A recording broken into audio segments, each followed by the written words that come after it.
สบายดีตอนเสาร์เนาะวันนี้เราสิมาอัปเดตสวนมะม่วงเนาะหลังจากปลูกไปแล้ว2-3 ทิศเนาะก็บรรยากาศหมอกหนาวปกคลุมว่ามันสิเกิดลายอยู่บ่เนาะสาเลียวมันก็เกิดจะได้เนาะนี่มันขึ้นซ้ำนี่หน่อยเนาะมะม่วงนาแรงเขาเนาะกำลังขึ้นโอ้ตัวขึ้นใหญ่แล้วก็มีตัวหักขึ้นก็มีเนาะว่าน้ำมันบ่สม่ำเสมอมันก็ขึ้นช้าขึ้นไวที่ตัวขึ้นมามีแนวกินแล้วนี่บ่ได้ซีดกันนอนเนาะตอนนี้บ่ออกเนาะหรือว่าออกลังบ่ตอนนี้ก็ออกแล้วเนาะนี่เนาะตอนนี้ออกก่อนหมูแต่สีใหญ่ๆเนี่ยเนาะตัวออกกระไรตัวบ่ออกกระไรเนาะระยะยาว3 ไร่เนาะนี่เนาะพอแห้งไป3 ไร่ดูแลอะไรมันมีระบบน้ำที่สะดวกสบายเนาะมีระบบน้ำตั้งไว้แบบสะดวกสบายตั้งแทงน้ำใหญ่ๆสบายเป็นมะม่วงนาแรงตามที่ได้เบิ่งตาม YouTube เนาะวิธีเพิ่นปลูกแต่เราจะได้ฮด10 มื้อฮดเท่านึงเนาะหรือว่าหลายก็หันตามความดุนะบ่ดุแล้วก็บ่ได้ฮดจากที่ส่งผลหลายปานใดเนาะต้องได้รอเบิ่งอีกบ่ออกลายว่านะออกกระลายบ่ออกกระลาย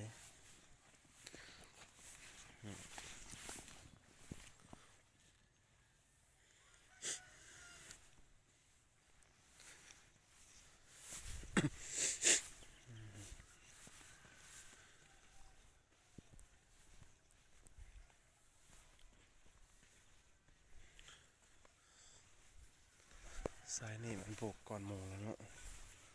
แต่ก็ยังบ่เห็นมันออกเทื่อเนาะ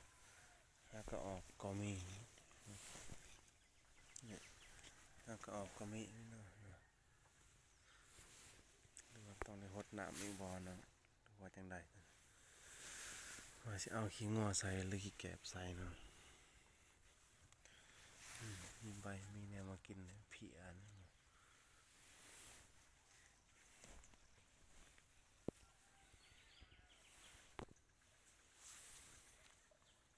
นี่ส่วนมะม่วงหน่อยเนาะ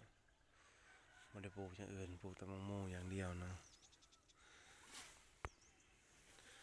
ยังบ่ฮู้ว่าผลลัพธ์สิเป็นจังไดบ่เคยเฮ็ดทดลองผิดลองถูกปีนี้เนาะที่จริงแล้วเฮ็ดคู่กับผิดแหละ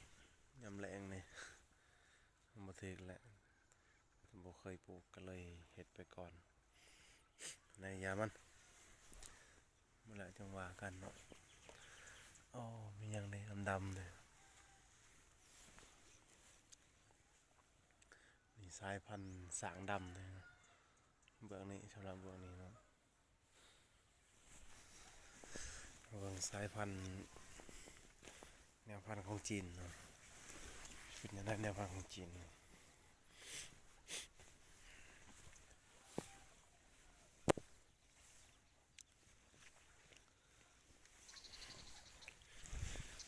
วพันธุ์ของจีนคือแห้งเม็ดเจลีเนาะบ่ออกมาจาก2 ทิศแล้วยังบ่ออกอยู่วะ2 ทิศ3 ทิศแนวพันธุ์ของจีนเลยเนาะออกอยู่ก็ออกตัวออกตัวบ่ออกคือกันนั่นแหละนี่ก็ออกนี่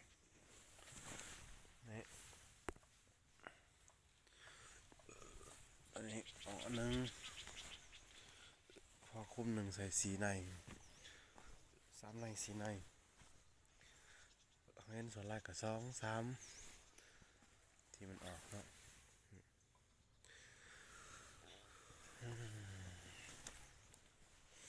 มันแมนบ่บ่แมนแน่เนาะนี่จะแมนบ่แมนแทนแนวพันธุ์ของจีนตัวนี้เนาะจักซื้อมันได้ไร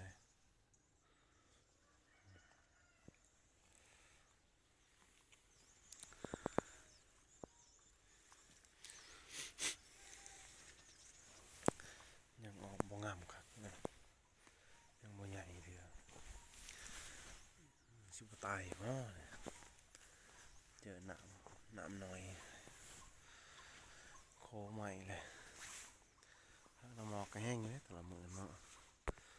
อาศัยบางน้ำหมอกนั่นแหละเป็นน้ำมูลน้ำหมอกคนนะ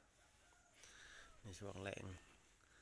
แต่ว่าในระยะตามหลักการที่เขาว่า60-70 มื้อเนาะอันนี้มันอาจจะเลยไปอีก90 มื้อเนาะเพราะว่า